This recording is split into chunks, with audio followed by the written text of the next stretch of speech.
Hello friends, welcome to Netshala. Today we are talking about Norman conquest, about Battle of Hastings and so more things. Okay? চলো আজকের ক্লাসে আমরা যে বিষয়গুলি আলোচনা করব সেই বিষয়গুলি হলো প্রথমেই আমরা আলোচনা করব Norman conquest. Again I say Norman conquest. Norman conquest happened, again I say Norman conquest happened in 1066. So this timeline is very important. Again I say this timeline is very important. Why? Because Norman conquest happened in 1066. That means 1066 is the starting point of Middle English period. Again I say 1066 is the starting point of Middle English period. So Middle English period. Again I say this is the starting point of Middle English period. Now I am talking about Norman conquest happened between William of Normandy and Harold Godwinson. Note down it. Just note down it.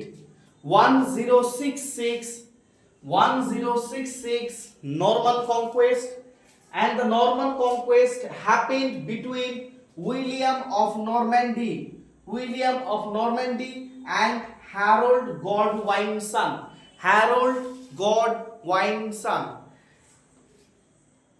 Harold, he is the king of England. Again I say he is the king of England. And William of Normandy came from France. Normandy is a state in France. Again I say Normandy is a state in France. Okay, so William of Normandy has come from France, from Normandy. Okay, and Harold was the king of England. Then the war, Norman conquest, happened in 1066 between William of Normandy and Harold Godwinson. এইখানে একটা কথা তোমাদের বলে রাখি, Norman conquest 1066 এ যখন সংগঠিত হয়েছিল তখন সেই যুদ্ধ হয়েছিল উইলিয়াম অফ নরম্যান্ডি এবং হ্যারল্ড গডওয়াইনসনের সঙ্গে। The another name of Norman conquest is battle of Hastings. Again I say the another name of Norman conquest is battle of Hastings. You should keep in your mind this because এটা পরীক্ষার জন্য ভীষণ important. Why I am talking this? কারণ if you find out the previous year question, if you analyze the previous year question, then you can find out the same question তোমরা repeatedly খুঁজে পাবে previous ইয়ারের প্রশ্নগুলিতে, যেখানে আলোচনা করা হচ্ছে যে নরমান কনকোয়েস্ট কবে সংগঠিত হয়েছিল। Then you have to answer Norman conquest occurred in 1066। কাদের মধ্যে সংগঠিত হয়েছিল? Between William of Normandy and Harold Godwinson অথবা হ্যারোল্ড। এই যে হ্যারোল্ড ছিল, এই হ্যারোল্ড এই যুদ্ধে পরাজয় লাভ করেছিল এবং এই যুদ্ধে জয়লাভ করেছিল William of Normandy. Again I say William of Normandy এই যুদ্ধে জয়লাভ করেছিল এবং এই যুদ্ধে পরাজিত হয়েছিল হ্যারোল্ড। এখন দ্য হিস্ট্রি সেজ, ইতিহাস বলে যে এই যুদ্ধে হ্যারল্ডের পরাজিত হওয়ার পিছনে দেয়ার ইজ আ রিজন। সেই রিজনটা কি ছিল? সেই রিজনটা ছিল Harald, HARALD। Just you watch the spelling. One is Harold, HAROLD, Harold, and another is HARALD. Harold is the brother of Harold. Harold is the brother of Harold. Just note down it. Harold is the brother of Harold. হ্যারোল্ডের আগে ইংল্যান্ডের যিনি রাজা ছিলেন Edward, king Edward was the king of England. King Edward was the king of England. এডওয়ার্ডের মৃত্যুর পর যেহেতু he had no sons, যেহেতু তার কোনো পুত্র সন্তান ছিল না, সেই জন্য রাজা হয়েছিল হ্যারোল্ড গডওয়াইনসন। যখন হ্যারোল্ড গডওয়াইনসন ইংল্যান্ডে রাজা হয়েছিল, তার ভাই হ্যারাল্ড, HARALD, তার ভাই হ্যারাল্ড রাজা হতে চেয়েছিল। কিন্তু যেহেতু হ্যারোল্ড তখন পাওয়ারফুল কিং হিসেবে নিজেকে ইংল্যান্ডের সিংহাসনে নিযুক্ত করেছিল, তাই হ্যারাল্ড তার ভাইয়ের সাথে যুদ্ধে সংগঠিত হতে পারছিল না। That's why he helped William of Normandy and then তারা হ্যারোল্ডের সঙ্গে যুদ্ধ করে এবং ব্যাটেল অফ হেস্টিংসে, যেটাকে আমরা নরমান কনকোয়েস্ট বলছি, সেখানেই তারা কাকে পরাজিত করে? হ্যারোল্ডকে পরাজিত করে। এই গল্পটি ঠিক অনেকটা আমাদের দেশে যখন ব্রিটিশরা in 1757, again I say in 1757, just you watch it, just 1757, that means 1757 সালে যখন আমাদের এখানে পলাশির যুদ্ধ সংগঠিত হয়েছিল, সেই যুদ্ধে ভারতের যে নবাব ছিলেন তৎকালীন সময়ে, নবাব সিরাজউদ্দৌলা, তিনিও কিন্তু পরাজয় লাভ করেছিলেন এই মির্জাপুরের বিশ্বাসঘাতকতায়। একই জিনিস ইংল্যান্ডেও ঘটেছিল। কত সালে ঘটেছিল? 1066 battle of Hastings or Norman conquest. Just you remember this, call up this 1066 Norman conquest. Another name of Norman conquest, Battle of Hastings. Who won? William of Normandy won. কে পরাজিত হয়েছিল? You have Harold. Okay, so now I am talking about next step. That means I am talking about Chaucerian period, 1066 to 1340. This is the Middle English period. Just you watch it. Middle English period, 1066 to 1340. After that there is Chaucerian period. The period of Chaucer or the Chaucerian period, 1340 to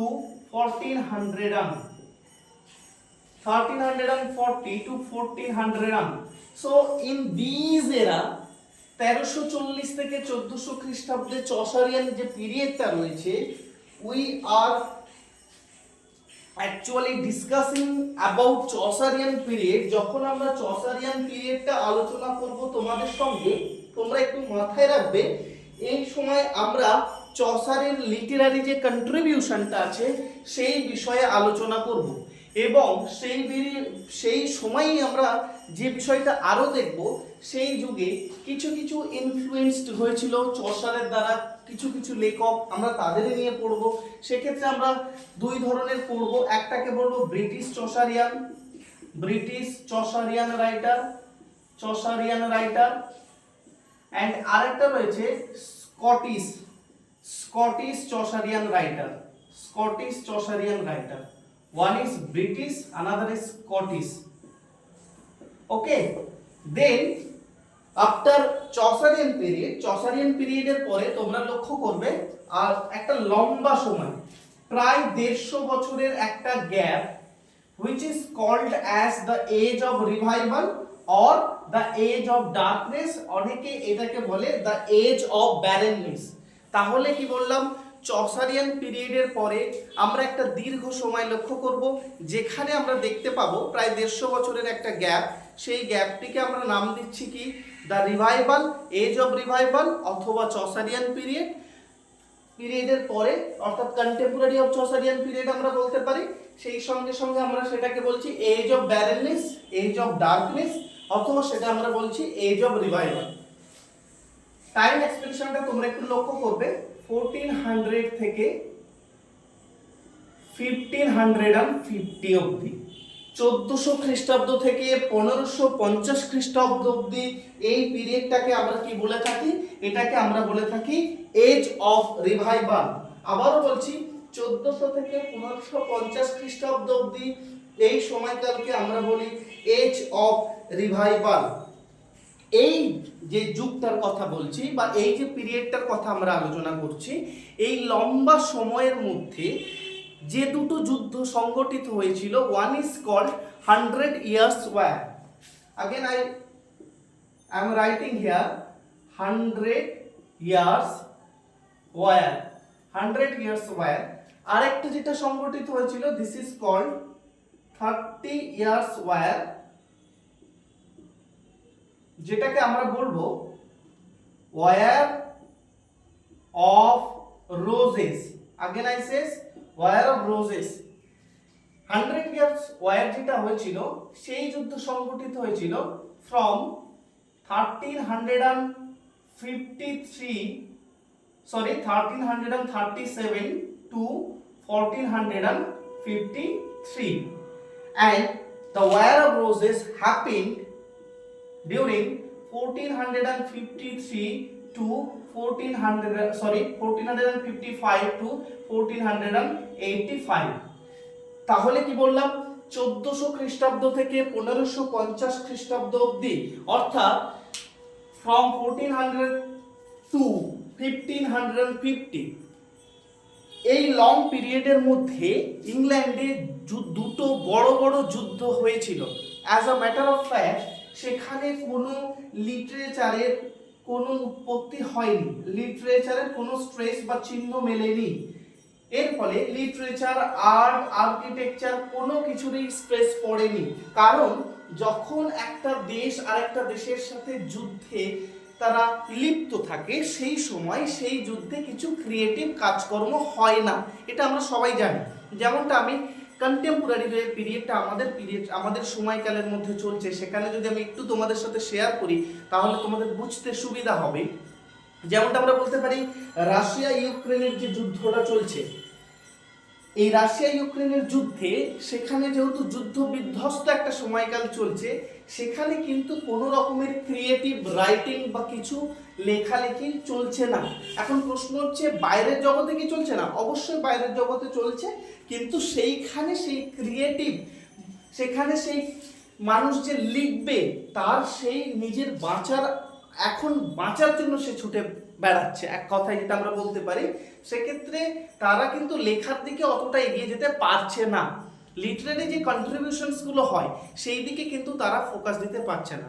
they can't focus on the literary contributions, rather actually they are কি করছে, surviving, তারা চেষ্টা করছে নিজেদের জীবনটাকে বাঁচার জন্য। ওকে, এই জায়গায় দাঁড়িয়ে আমরা এটা বলতে পারি যে 100 ইয়ার্স ওয়ার, যে যুদ্ধটা 1337 to 1453 এবং 30 ইয়ার্স ওয়ার, যেটাকে আমরা নাম দিয়েছি war of roses, 1455 to 1485, war of roses যেটা 1455 থেকে 1485 খ্রিস্টাব্দ অবধি চলছে, 30 বছরের যুদ্ধ। সেই যুদ্ধে অংশগ্রহণ করছে দুটো বড় বড় হাউস, তৎকালীন যুগের হাউস ইংল্যান্ডে বলছে। একটাকে আমরা নাম দিয়েছি house of York. Again I say the War of Roses happened in 1455 to 1485 and it occurred between two houses, one is called the house of York and another is called as house of Lancaster. House of Lancaster. So এই যুদ্ধে এই যে house of York যারা রয়েছে and house of Lancaster যারা রয়েছে, house of York তারা symbolizes করছে একটা রোজকে, সেই রোজটার নাম হাউস অফ ইয়র্ক হোয়াইট রোজকে সিম্বলাইজেস করছে, হোয়াইট রোজ। এবং হাউস অফ ল্যাঙ্কাস্টার তারা যেটা করছে সেটা হলো রেড রোজ, সেটা red rose. Again I say note down it, very very important. নেটের পার্সপেক্টিভ থেকে যদি আমরা একটু আলোচনা করি তাহলে এগুলো very very important question, just triple star দিয়ে রাখো, note down it. House of York, house of Lancaster, 30 years war, যেটাকে আমরা বলছি ওয়ার অফ রোজ। আমি আরেকবার লিখছি, I am writing now war of roses. এই যে যুদ্ধটা, এই যখন যুদ্ধটা সংগঠিত হয়েছিল 1455 টু 1485, 1455 থেকে 1485 অবধি এই সময়কালের মধ্যে যেটা বেশি হয়েছে সেটা হচ্ছে যে যুদ্ধটা হয়েছে, সেই যুদ্ধে দুটো হাউস সেখানে নিজেদেরকে নিযুক্ত করেছে। একটাকে আমরা নাম দিয়েছি হাউস অফ ইয়র্ক, অন্যটা house of Lancaster. House of York symbolizes white rose, house of Lancaster red rose. Okay, complete. Two question. তাহলে যদি কোশ্চেন আসে হাউস অফ ইয়র্ক symbolizes কোন rose? White rose. House of Lancaster red rose. এখন প্রশ্ন হচ্ছে war of roses happened between house of York, house of Lancaster and when from 1455 to 1485. Okay, clear? আশা করি এই জায়গায় কারো কোনো বুঝতে অসুবিধা নেই। এইবার আমরা চলে যাব নেক্সট পর্যায়ে। যখন এই ওয়্যার অফ রোজেস চলছিল, একটু তোমাদের সাথে গল্প করে নিই, then you can understand very easily. যখন house of York and house of ল্যাঙ্কাস্টারের মধ্যে 1455 টু 1485 যুদ্ধ চলছে, এমত অবস্থায় Henry Tudor, just you note down, Henry Tudor, another name Henry the Sixth, another name Henry the Seventh, Henry the Seventh, okay, Henry Tudor, Henry the Seventh। একটু মাথায় রাখবে, যখন হাউস অফ ইয়র্ক এবং house of Lancaster দুটো শক্তিশালী কি বলবো গৃহ নিজেদের মধ্যে যখন যুদ্ধে লিপ্ত হয়েছে, এমত অবস্থায় কি হয়েছে, হেনরি টিউডার, যাকে আমরা অন্য আরেকটা নামে চিনি হেনরি সেভেন, তিনি কি করছেন, তিনি এই সুযোগটাকে কাজে লাগিয়ে নিজে একটা রাজ্যের প্রতিষ্ঠা বা একটা সাম্রাজ্য প্রতিষ্ঠা করছেন। সেই সাম্রাজ্যকে বলা হয় টিউডার ডায়নাস্টি, সেই সাম্রাজ্যকে আমরা বলি টিউডার ডায়নাস্টি। আবারও বলছি, তিনি যে সাম্রাজ্যটা প্রতিষ্ঠা করেন, Henry Tudor establish Tudor dynasty, Tudor dynasty. So again I say War of Roses happened in 1455 to 1485 between House of York and House of Lancaster. Within this time, Henry Tudor established Tudor dynasty. Henry Tudor is the founder father of Tudor dynasty. Okay, first name was Henry Tudor and later he has become Henry the Seventh. Henry the Seventh. Now I am talking about Henry the Seventh এর পুত্র যিনি ছিলেন Henry the Eighth. Just তোমরা এই জায়গাটাকে একটু follow করো। Henry the Eighth, কেন আমি এই গল্পটিকে বলছি, একটু পর তোমরা বিষয়টা তোমাদের কাছে ক্লিয়ার হয়ে যাবে। বিকজ যখন তোমরা কোনো একটা সাহিত্য পড়তে চাচ্ছ, যেমন আমি যদি বলি যে আমরা ইংলিশ লিটারেচারের জায়গায় যদি ভারতীয় লিটারেচার পড়ি, তাহলে আমাদের হিস্টোরিক্যাল ব্যাকগ্রাউন্ডটা আগে জানতে হবে, ঐতিহাসিক প্রেক্ষাপট। So historical background, economical, political, socio political, economical, social যে ব্যাকগ্রাউন্ডটা আছে, this background is very very important to understand a particular culture, a particular society of a literature. লিটারেচারের যে কোনো একটা সমাজকে বোঝার জন্য, সাহিত্যের কোনো একটা কন্ট্রিবিউশনকে বোঝার জন্য আমাদের সবার আগে জানতে হচ্ছে কি historical background, political background, economical background, socio economical background, etcetera etcetera. Henry the সেভেনের পুত্র সন্তানের নাম ছিল হেনরি দ্য এইট। এই Henry the eight he married in 6 times, 6বার বিবাহ করেছিলেন। এবং এই 6বার বিবাহ করেছিলেন তার কারণ কি ছিল? Because his wives couldn't give birth of male child, তারা পুত্র সন্তানের জন্ম দিতে পারছিল না। আবার বলছি, হেনরি দ্য এইটের wives they could not give the birth of male child, তারা পুত্র সন্তানের জন্ম দিতে পারছিল না। তাই হেনরি দ্য এইট কি করছিলেন? একে একে একটি বউকে ডিভোর্স দিয়ে বা একজন স্ত্রীকে ডিভোর্স দিয়ে তিনি আবার বিবাহ করছেন। এই বিষয়টি চার্চের চোখে পড়ে। ইংল্যান্ডে তখন যে চার্চ ছিল তার নাম Catholic church, again I say Catholic church. এবং ইংল্যান্ডের তখন রিলিজিয়ন যেটা ছিল সেটা হচ্ছে Catholicism, again I say Catholicism. এই ক্যাথলিসিজম অর্থাৎ ক্যাথলিক চার্চ তখন হস্তক্ষেপ করে কোন বিষয়টার উপরে? হেনরি দ্য এইট যে ডাইভোর্স দিচ্ছেন তার ওয়াইফসদের, এই বিষয়টার উপর।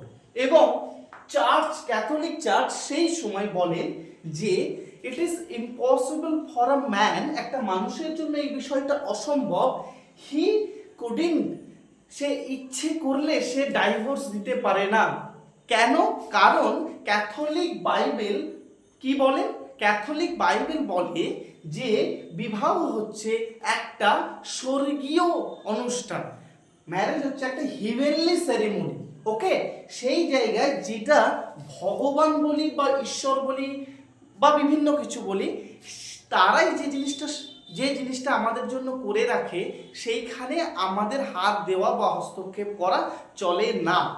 এমত অবস্থায় তিনি কি করলেন? হেনরি দ্য এইট যখন তার আগেনস্টে এই চার্চ করলো, ক্যাথলিক চার্চ করলো, তখন সে রেগে গেলেন এবং কি করলেন? ইংল্যান্ডের সমস্ত Catholic church he ব্যানিস্ট, they ruined all the Catholic church in England, ইংল্যান্ডের সমস্ত ক্যাথলিক চার্চগুলোকে পুড়িয়ে ধ্বংস করে দিল। ইংল্যান্ডের ক্যাথলিক চার্চগুলোকে পুড়িয়ে তিনি একটা নতুন চার্চ তৈরি করলেন, which is called Anglican church. এবং 1529 তিনি একটা অ্যাক্টের কথা অ্যানাউন্স করলেন। He announced an act which is called as Act of Supremacy. Again I say Act of Supremacy. ওকে, তিনি অ্যাক্ট অফ সুপ্রিমেসির কথা প্রথম অ্যানাউন্স করলেন। কখন অ্যানাউন্স করলেন?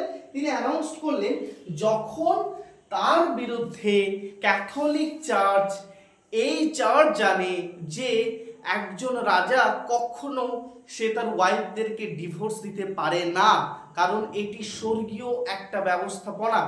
তো সেই সময়ে তিনি সমস্ত ইংল্যান্ডের ক্যাথলিক চার্চগুলোকে পুড়িয়ে দিয়ে তিনি প্রতিষ্ঠা করলেন বা ধ্বংস করে তিনি প্রতিষ্ঠা করলেন এক নতুন রিলিজিয়ন, যেটি হলো অ্যাংলিকান চার্চ। এবং তিনি সেই সময় 1529 খ্রিস্টাব্দে তিনি একটি অ্যাক্টের কথা বলেন। This act is called as Act of Supremacy, and he declared king is the supreme power. Again I say, he declared king is the supreme power. এবং তিনি ঘোষণা করলেন যে রাজাই হচ্ছে সর্বক্ষমতার অধিকারী। Why? Because king is the representative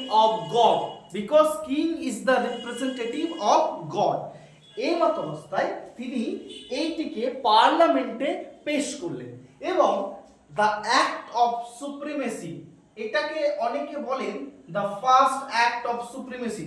So the time is very important. 1529 he announced the act of supremacy, and Henry the 8th established Anglican Church. Again I say Henry VIII established Anglican Church.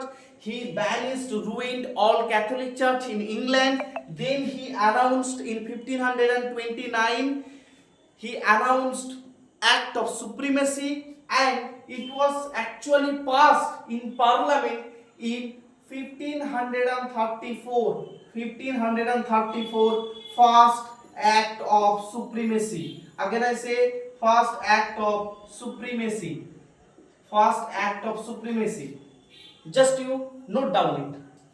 In 1534, he passed First Act of Supremacy.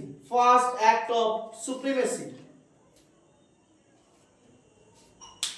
এখন প্রশ্ন হচ্ছে, এই যে Henry the eight এর পর তিনি কি করলেন? হেনরি দ্য এইট এর পর অ্যানে বোলেনকে বিয়ে করলেন এবং সেখান দিয়ে যে কন্যা সন্তানের জন্ম হয়েছিল বা সেখান তার সাথে বিবাহর পর যে কন্যা সন্তানের জন্ম হয়েছিলেন তিনি ছিলেন এলিজাবেথান ফার্স্ট। এলিজাবেথান ফার্স্ট, অথবা আমরা বলতে পারি কুইন এলিজাবেথ। আগে নাইসে কুইন এলিজাবেথ। আর তার সন্তান ছিল এডওয়ার্ড সিক্স। এডওয়ার্ড সিক্স এবং Mary first. Okay, their father Henry the Eighth. So Henry the Eighth had two daughters and one son. Henry the Eighth had two daughters. Elizabethan, not Elizabethan, it's a Elizabeth, sorry. It's a Elizabeth first, Edward sixth and Mary first. Again I say Elizabeth first, Edward sixth and Mary the first. Okay. Henry the eight এর মৃত্যুর পর, Henry the eight এর মৃত্যুর পর patriarchal rules অনুযায়ী প্রথম রাজা হন এডওয়ার্ড সিক্স। আগেন আই সে রাজা হন এডওয়ার্ড সিক্স। এডওয়ার্ড সিক্স এরপর এডওয়ার্ড সিক্স এর পর এডওয়ার্ড সিক্স তিনি রাজা হন 1551 টু 1556।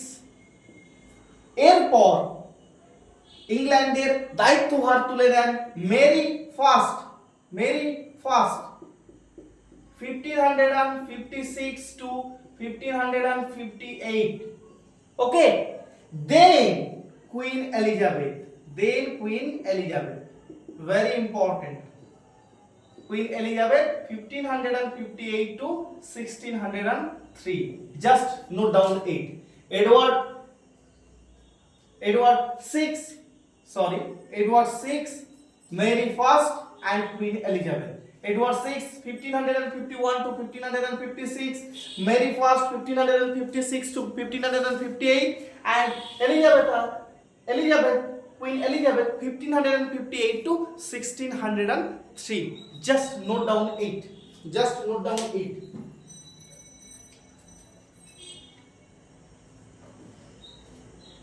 Along with that, এগুলোর সঙ্গে সঙ্গে তোমাদেরকে দুটো বিষয় খেয়াল রাখতে হবে। যখন এজ অফ রিভাইভাল ইংল্যান্ডে চলছিল, age of darkness, because no literature is there, no literary contribution is there, কোনো লিটারারি কন্ট্রিবিউশন সেখানে সংগঠিত হয়নি, সেই জন্য তাকে আমরা বলছি age of darkness, age of barrenness, তাই তো? এই যুগে কিন্তু যেটা হয়েছিল, Gutenberg, again I say Gutenberg 1440 খ্রিস্টাব্দ নাগাদ জার্মানি তিনি সর্বপ্রথম invented printing press. Again I say it's a press, printing press. He invented printing press 1440, printing press. এবং এটা কোথায় হয়েছে? Germany. The question is very very important, triple star, the question is very very important.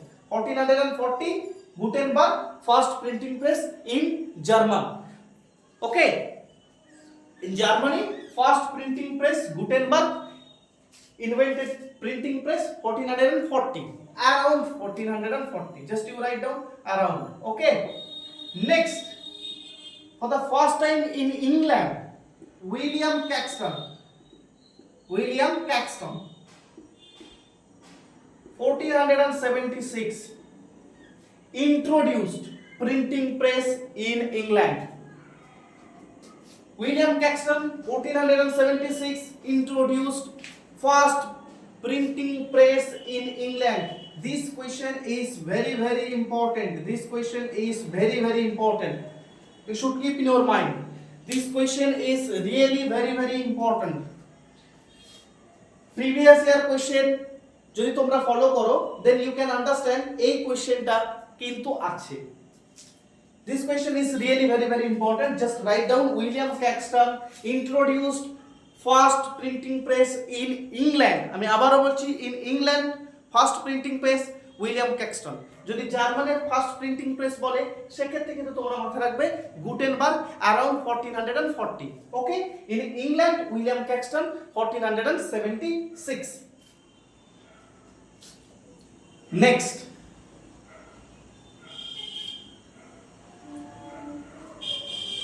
in 1492 and 1498 is very important timeline. 1492 এবং 1498. Again I say 1492 and 1498 is very important because in 1498 Christopher Columbus discovered America and 1498 Vasco da Gama discovered India. 1498 খ্রিস্টাব্দে Vasco da Gama সবার প্রথম তিনি এসে উপস্থিত হয়েছিলেন কোথায়? ইন্ডিয়ার মালাবার উপকূলের কালিকট বন্দরে। আর অন্যদিকে ক্রিস্টোফার কলম্বাস, আগে না এসে Christopher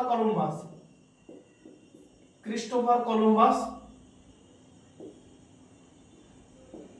invented or discovered America. Okay, and 1498 Vasco da Gama discovered India. This is very important. Triple star. Just note down it. 1492 Christopher Columbus discovered America. 1498 Vasco da Gama discovered India. Just write down.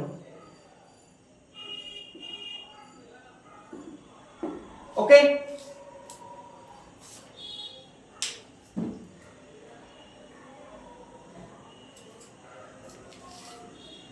So এটা তোমরা বুঝতে পারছো যে যখনই 1440 খ্রিস্টাব্দ নাগাদ around 1440 Gutenberg in Germany introduced printing press and then William Caxton in England first introduced printing press, তখনই ধীরে ধীরে মানুষ এগিয়ে যাচ্ছে কিসের দিকে? যুদ্ধটাকে শেষ করে 1476. জাস্ট ইউ থিংক অ্যাবাউট, যুদ্ধ শেষ হচ্ছে 1485, যেটাকে আমরা বলছি war of roses. Okay, war of roses 1455 থেকে 1485, তাহলে 85 এ আবার যুদ্ধ শেষ হচ্ছে। উইলিয়াম ক্যাক্সটন কবে ইন্ট্রোডিউস করছেন? 1476 এ ইন্ট্রোডিউস করছেন। কি ইন্ট্রোডিউস করছেন? Printing press. কোথায় ইন্ট্রোডিউস করছেন? ইংল্যান্ডের মাটিতে।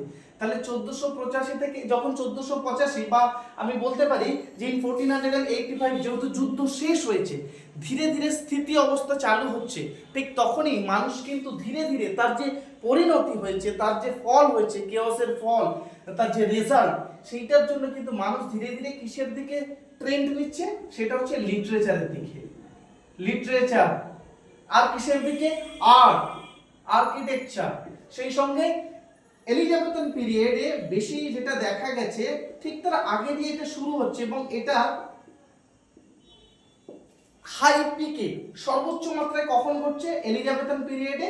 সেটা কি চলছে সেক্ষেত্রে চলছে exploration, expedition and navigation. Very important. And navigation. Again I say 1455 থেকে 1485, this is the time period of war of roses between House of Lancaster and House of York. এই যুদ্ধের মাঝখানে যখন স্থিতি অবস্থা আনলো 1485, যখন টিউডার হেনরি দ্য 7 টিউডার ডাইনাস্টিকে প্রতিষ্ঠা করলো এবং ধীরে ধীরে যখন ইংল্যান্ড স্থিতি অবস্থায় আসছে এবং অলরেডি প্রিন্টিং প্রেস তৈরি হয়ে গেছে, মানুষের ট্রেন্ড তখন যাচ্ছে নিজেকে চেনার, অন্যকে জানার। ওকে, সেই জন্য মানুষ কিসের পিছনে দৌড়াচ্ছে? They are looking for expedition, exploration and navigation, okay, and literature and art also. That's why Elizabethan period is called as Renaissance. Again I say, that's why Elizabethan period is called as Renaissance. Elizabethan period called as Renaissance.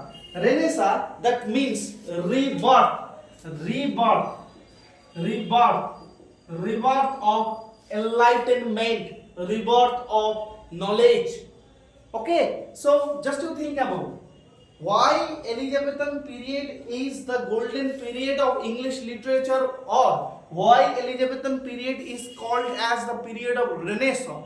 This is the reason, because you can find out art, architecture, literature, you can find out exploration, expedition, navigation, even mercantile capitalism you can find out in this period. Okay, যখন আমরা এই পিরিয়ডে আমরা William শেক্সপিয়ারকে পড়ব, William Shakespeare the greatest dramatist William শেক্সপিয়ারের যখন আমরা দ্য টেম্পেস্টকে পড়ব, দ্য টেম্পেস্টে আমরা ইভেন পোস্ট কলোনিয়াল আইডিয়াকেও পেয়ে যাব। সো পোস্ট কলোনিয়াল আইডিয়া যখন এটা ফ্লারিস্ট হয়েছে, মডার্নিজম বা আমরা বলতে পারি মডার্ন 20th সেঞ্চুরির পর পর নাগাদ, সেই জিনিসটার স্টার্ট হচ্ছে কোথা দিয়ে? এই সময় থেকে, প্রায় we can say 15th century থেকে, we can say it starts from 15th century, 15th century। কেন? কারণ তোমরা দেখছো যে in 1492 Christopher Columbus has already discovered America. On the other hand, in 1498 Vasco da Gama had already invented India. Okay, so this is the reason. চলো next আমরা দেখি এই পিরিয়ডকে আমরা কি বললাম, এইটাকে একটু মাথায় রাখতে হবে। This period is called as renaissance and it means rebirth, rebirth of what? Rebirth of knowledge, rebirth of enlightenment. Okay, rebirth of knowledge, rebirth of enlightenment, rebirth of literature, art, architecture, etc. and etc. Okay,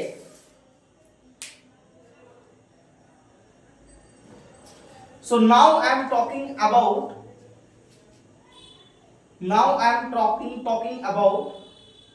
আমি এখন যে বিষয় নিয়ে কথা বলবো সেটি হলো এই এলিজাবেথান পিরিয়ডের যে লিটারারি কন্ট্রিবিউশন গুলো আছে, এলিজাবেথান পিরিয়ডের বলতে পারি বা এলিজাবেথান এজে এই যে সময়কালটা, এই সময়কালে যে জনরাগুলো তৈরি হয়েছে তার মধ্যে most important drama. Again I say drama. Drama is very very important. Drama, okay, drama or we can say a play. যখনই ড্রামা এলিজাবেথান পিরিয়ডের নাটকের কথা আমরা বলি, বা যখন we are actually now we are going to discuss about the dramatist, the drama or play of Elizabethan period, যখন আমি এই কথাটা বলছি যে এখন আমরা আলোচনা করছি ড্রামা, অটোমেটিক্যালি তোমাদের মাথায় কার নাম আসছে? The greatest dramatist William Shakespeare. তোমাদের মাথায় কার নাম আসছে? William Shakespeare. কিন্তু you should keep in your mind, William শেক্সপিয়ারের আগেও এই যুগে যে বিখ্যাত ড্রামাটিস্টদের আবির্ভাব হয়েছিল তাদের নাম হলো, তাদেরকে একত্রিতে বা তাদেরকে একসঙ্গে কি বলা হতো? তাদেরকে একসঙ্গে বলা হতো university wits. Just you note down, it's really very very important. তাদেরকে কি বলা হয়? University wits. কারা এই university wits? Christopher Marlowe, Thomas Nashe, Thomas Lodge, Thomas Kyd, George Peele, Robert Greene, John Lyly. Again I say Christopher Marlowe, Thomas Lodge, Thomas Nashe, Thomas Kyd, Robert Greene, George Peele, John Lyly. Why they are called as university wits? Why they are called as university wits? Because they all actually have come from University of Oxford and Cambridge. University of Oxford and Cambridge. Just write down it.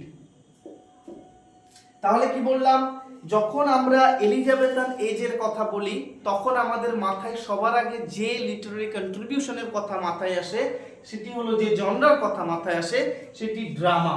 আর ড্রামার কথা যখন আমরা বলি, যখন আমরা প্লেয়ের কথা বলি, নাটকের কথা বলি, সবার আগে যার নাম মাথায় আসে তিনি হলেন উইলিয়াম শেক্সপিয়ার. সেই সঙ্গে ইউনিভার্সিটি উইটস, এটা আমাদের মাথায় রাখতে হবে. উইলিয়াম শেক্সপিয়ারের আগেও যারা আমাদের কাছে এসেছিল তারা ইউনিভার্সিটি উইটস নামে পরিচিত. সেই ইউনিভার্সিটি উইটস এর মধ্যে যারা পড়ছে, ক্রিস্টোফার মার্লো, রবার্ট গ্রিন, একে একে আমরা তাদের নামগুলোকে লিখে ফেলি. Then we can understand that what actually I am talking. আমি কি বলছি তোমরা তাহলে বুঝতে পারবে. University wits, university wits. Why they are called as university wits? রিজনটা very very simple, very easy. কেন তারা ইউনিভার্সিটি উইটস নামে পরিচিত? কারণ তারা সবাই এসছে দুটো ইউনিভার্সিটি থেকে. একটা হচ্ছে কেমব্রিজ, একটা হচ্ছে অক্সফোর্ড. তাহলে তারা কোথায় পড়াশোনা করেছে? একটা কেমব্রিজ, একটা অক্সফোর্ড. এবং তাদেরকে একত্রিত আমরা কি বলছি? University wits. কারা তারা? Christopher Marlowe. Just write down the name. Christopher Marlowe, John Lyly, Thomas Lodge, Thomas Nashe, Thomas kid,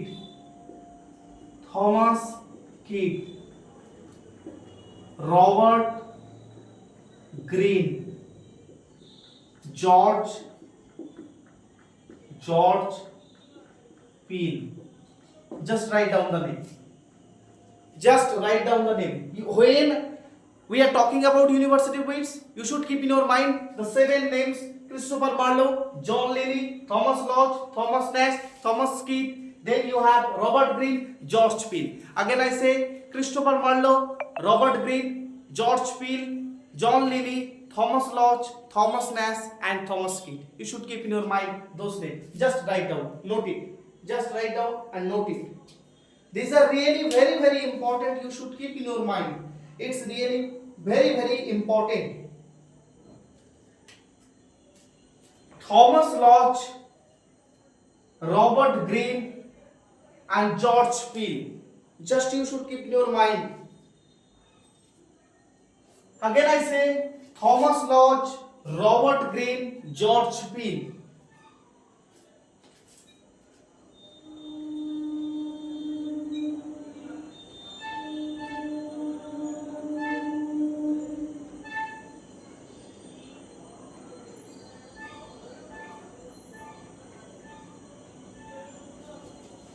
Now my question is, this is the very simple question, that university wits, why they are called as university? They came from university, that's why they are called as university. Which university? University of Oxford and Cambridge. Oxford and Cambridge. Okay, Oxford and Cambridge. This is very clear to us. খুব পরিষ্কার. এখন প্রশ্ন হচ্ছে এদের মধ্যে কারা কোন university থেকে এসেছে?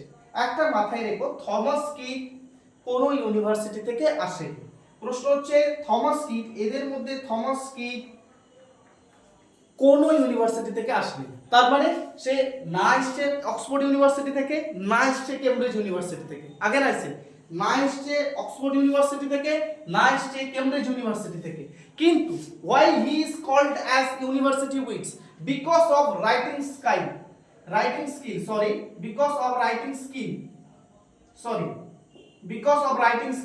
কেন থমাস কিডকে ইউনিভার্সিটি উইটস বলা হয়? তিনি তো কোনো ইউনিভার্সিটি থেকে আসেননি, অথচ আমরা এর সংজ্ঞা কি দিয়েছি যে এরা কেন ইউনিভার্সিটি উইটস নামে পরিচিত। এরা ইউনিভার্সিটি উইটস নামে পরিচিত তার কারণ হলো Christopher Marlowe, John Lyly, Thomas Lodge, Thomas Nashe, Robert Greene, George Peele, এরা প্রত্যেকেই কোনো না কোনো ইউনিভার্সিটি থেকে এসেছে। That means either Oxford or Cambridge. এদের মধ্যে থমাস কিড একমাত্র যে কোনো ইউনিভার্সিটি থেকে আসেনি, যে কোনো ইউনিভার্সিটি থেকে আসেনি। Again I say Thomas Kyd কোনো ইউনিভার্সিটি থেকে আসেনি। এখন প্রশ্ন হচ্ছে এদের মধ্যে George Peele, Thomas Lodge and John Lyly, again I say এদের মধ্যে John Lyly, Thomas Lodge and George Peel, those actually come from Oxford University. Again I say এরা কোন ইউনিভার্সিটি থেকে এসেছে? এরা অক্সফোর্ড ইউনিভার্সিটি থেকে এসেছে। আরো একবার বলছি, মন দিয়ে বোঝার চেষ্টা করবে। এই যে সাতজন আছে এদের মধ্যে থমাস কিড, আগেন আই সে এই সাতজনের মধ্যে থমাস কিড কোন ইউনিভার্সিটি থেকে আসেনি, না তো কেমব্রিজ থেকে এসছে না তো অক্সফোর্ড থেকে এসছে। তাকে কেন ইউনিভার্সিটি উইটস বলছি? তাকে ইউনিভার্সিটি উইটস এই জন্য বলছি তার রাইটিং স্কিলের জন্য, তার রাইটিং স্টাইলের জন্য। তার রাইটিং যে স্টাইলটা রয়েছে বা রাইটিং যে স্কিলটা রয়েছে জাস্ট লাইক এই ইউনিভার্সিটি উইটসদের মতো। ওকে, এদের মধ্যে জন লিলি, থমাস লজ আর পিল, এরা কোথা দিয়ে এসছে? এরা এসছে অক্সফোর্ড ইউনিভার্সিটি, অক্সফোর্ড ইউনিভার্সিটি থেকে এসেছে। এবং বাকি যারা রয়েছে Christopher Marlowe, Thomas Nash and Robert green, এই তিনজন এসছে কেমব্রিজ থেকে, এই তিনজন এসছে কেমব্রিজ থেকে। This is really very very important question, just note down ইট। এখান থেকে ইন্টেলেকচুয়াল কোয়েশ্চেন হলে কেন থমাস কিড কোনো ইউনিভার্সিটি থেকে না আসার সত্ত্বেও কেন তাকে আমরা ইউনিভার্সিটি উইটস বলছি? তার লেখার ধরন বা writing style, writing skill just like the university wits, সেই জন্য তাকে বলছি থমাস কিডকে। এবং জন লিলি, থমাস লজ এবং পিল, এরা কোন ইউনিভার্সিটি থেকে এসছে? এরা অক্সফোর্ড ইউনিভার্সিটি থেকে এসছে। তাহলে অক্সফোর্ড ইউনিভার্সিটি থেকে তিনজন এসছে, লিলি, লজ, পিল। এবং ক্রিস্টোফার মার্লো, থমাস ন্যাশ এবং রবার্ট গ্রিন, এরা কোথা থেকে এসছে? এরা এসছে পার্টিকুলারলি কোথা থেকে? কেমব্রিজ ইউনিভার্সিটি থেকে। জাস্ট এটাকে রাইট ডাউন করো, নোট ডাউন করো। ওকে,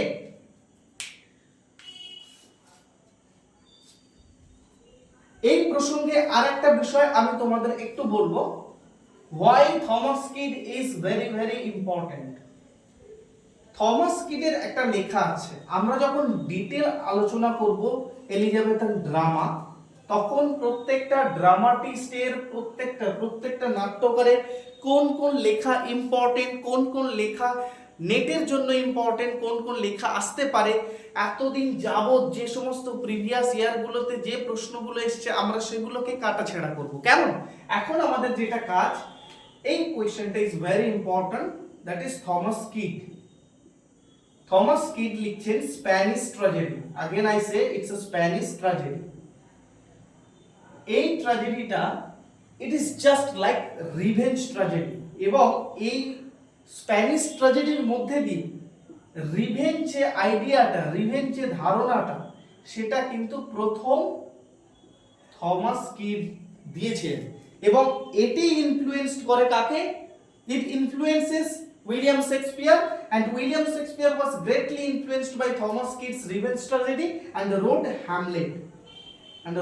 Hamlet. Just you should keep in your mind, Hamlet is also a revenge tragedy. Apart from these or that, again I said Thomas Kyd, Spanish tragedy, revenge tragedy প্রথম introduced কে করলেন? থমাস কিড। এবং revenge tragedy কাকে influenced করলো? William শেক্সপিয়ারকে। William Shakespeare was greatly influenced by revenge tragedy and wrote down Hamlet is very very important. এদের যে কন্টেম্পোরারি ছিল এই ইউনিভার্সিটি উইটসে, তার মধ্যে মোস্ট ইম্পর্টেন্ট উইলিয়াম শেক্সপিয়ার। আমরা যখন উইলিয়াম শেক্সপিয়ারকে পড়বো তখন আমরা ডিটেইলে উইলিয়াম শেক্সপিয়ার আলোচনা করব, তার সমস্ত নাটকগুলো নিয়ে কথা বলবো। এখন জাস্ট তার 4 যে গ্রেটেস্ট যে ট্র্যাজেডি রয়েছে, কিং লিয়ার, Macbeth, Othello and Hamlet, most important. Apart from this, The Tempest is also important. Antony Cleopatra অনেক আছে, এর মধ্যে these are very important. Comedy of Errors, ঠিক আছে। দ্য টেম্পেস্ট কেন আমি ইম্পর্টেন্ট বললাম, এটা হচ্ছে পোস্ট কলোনিয়াল পার্সপেক্টিভে আমাদের পড়তে হবে। It's really very very important and এই চ্যাপ্টার তো ভীষণই ইম্পর্টেন্ট, কিং লিয়ার, ম্যাকবেথ, হ্যামলেট। ওকে, আমরা এগুলো ডিটেইলে অ্যানালাইসিস করব, ডিটেইলে আমরা জানবো। এখন প্রশ্ন হচ্ছে এগুলো ছাড়াও ড্রামা ছাড়াও এই যুগে অর্থাৎ এলিজাবেথান পিরিয়ডে আরো কয়েকটা বিষয়ের প্রাধান্য দেখা গিয়েছিল। সেগুলো কি কি ছিল? সেগুলোর মধ্যে ছিল সনেট রাইটিং। সেগুলোর মধ্যে কি ছিল? Sonnet writing. আর কি ছিল? Courtly poet. আর একটা পোয়েটের উদ্ভব হয়েছিল ঠিক একটু তার পর আমরা নেক্সট ক্লাসে সেগুলো আলোচনা করব। সেগুলো ছিল মেটাফিজিক্যাল পোয়েট্রি। এবং আরেকটা রয়েছে, সেটাকে আমরা বলবো সং অফ বেন। ওকে, আমরা এই song of Ben, metaphysical poetry, courtly poetry, এগুলো আমরা নেক্সট ক্লাসে আমরা আলোচনা করব। সেখানে আমাদের কোর্টলি পোয়েট কেন তাদেরকে আমরা কোর্টলি পোয়েট বলবো, কোর্টলি পোয়েট কেমন বা কোন ধরনের পোয়েট্রি লেখে। যেমন কোর্টলি পোয়েটের একজন নাম হলো Edmund Spenser, most important name, you know that, Edmund Spenser, very important name, Edmund Spenser. Apart from এই এডমান্ড স্পেন্সার ছাড়া কারা ছিল? যখন আমি মেটাফিজিক্যাল পোয়েট্রির কথা বলবো, সেক্ষেত্রে যখন সনেট রাইটিং এর কথা বলছি, সেক্ষেত্রে তোমাদের মাথায় রাখতে হবে Edmund Spencer, okay, Sir Philip Sidney, those names are really very important. Philip Sidney, Fulke Greville, Michael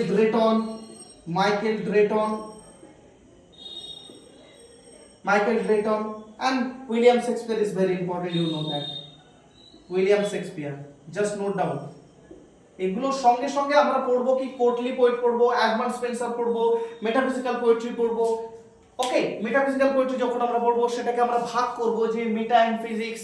okay, so meta that is beyond physical, সেখানে আমরা পড়বো John Donne, Richard Crashaw, George Herbert, আমরা পড়বো অ্যান্ড্রিউ মার্ভেল, হেনরি ভন, এই সমস্ত রাইটারদের লেখা আমরা পড়বো।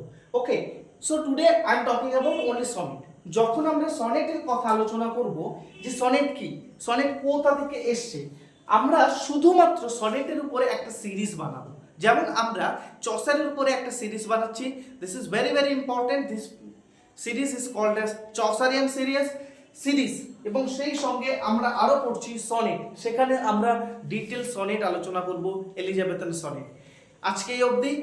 এই ভিডিওগুলো পাওয়ার জন্য কেমন হচ্ছে, লাইক, শেয়ার, সাবস্ক্রাইব না টেনে ভিডিওটা পুরো অবধি দেখার চেষ্টা করবে। ইট অ্যাকচুয়ালি তোমাদেরকে সাহায্য করবে কি কি পড়তে হবে, কেমন ভাবে পড়তে হবে। আমি বারবার বলছি, এটাই হচ্ছে পদ্ধতি, রাইট ওয়ে। এই রাইট পদ্ধতির মধ্যে দিয়ে যদি তোমরা যেতে পারো, সাকসেস ইউ ক্যান অ্যাচিভ, তুমি অর্জন করতে পারবে। Nobody can stop you, বলে বিলিভ অন ইউর সেলফ, এবং আমার উপর বিশ্বাস রাখো, আমি তোমাদের সঙ্গে আছি। This is my secret, this is my success, this is my secret, secret. তো এইভাবেই কিন্তু আমি সফলতা পেয়েছি। আমি যেমনভাবে সফলতা পেয়েছি, ঠিক সেই পদ্ধতিটা, সেই ওয়েটা আমি তোমাদের দেখানোর চেষ্টা করছি। সো আজকে এই অবধি, ভালো থেকো, সুস্থ থেকো।